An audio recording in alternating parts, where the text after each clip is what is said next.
It can be hard to decipher the results page once you do a search. This video will highlight how to go through your result list to find items that are relevant and available. We've done a keyword search in OneSearch for zombies, and we ended up with about 42,000 results. You can see the number of results right here at the top of the screen. Now, I don't know about you, but I certainly don't have the time to look through 42,000 results. There are a couple things we can do right away to get more specific results. If you look to the left, you'll see a Refine Results box.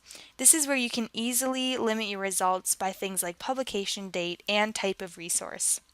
Since OneSearch searches both items that the library owns and items that can be found in the journal article databases we subscribe to, you can limit to searching just scholarly or peer-reviewed journals, or you can limit to search just the VC UHV library catalog.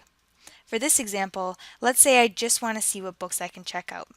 So I'm going to click Limit to VC UHV Library Catalog. And as you can see, now I only have 66 items. That's more manageable, but there are a couple other things we can do to limit it. Let's say I'm only interested in zombie items from the past 5 years. I can pull the publication date slider all the way up to 2012.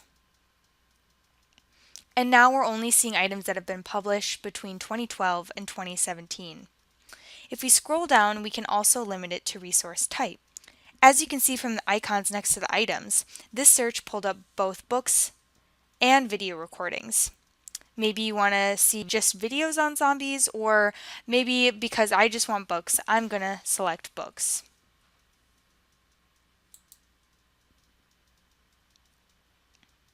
Okay, great. So now it's limited it to only 28 items, and that's very manageable. I can definitely scroll through these and see which ones I might want to read this weekend. As I scroll down, I can see the other items that my search pulled up. I can see title and author, and a bit more information like when it was published, how many pages, things like that. Without actually going into the record, I can see where it's located, the call number, and whether or not it's available. So for this book, it's in the main collection on the 3rd floor. We have its call number, which is basically its address on the shelf, and it's checked in. Let's say that this zombie and calculus book is something that interests me, so I can click on the item to see more about it. You can see some of the same information like the author and when it was published, but what's really useful is you can see this abstract. So this is really helpful because it will save you time by eliminating the need to actually go get the book before you determine whether or not it's useful. So I can read this and see whether or not it might be useful for my research or whether or not I want to read it. On the right side of the screen, you have a few more options like emailing the item to yourself or someone else.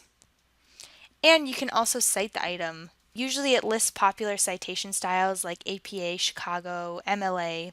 One thing to note is to make sure that these are properly formatted before you turn in your papers to your professors. So sometimes the capitalization will be weird, sometimes an email will sneak in, so just make sure you check that out before you send it.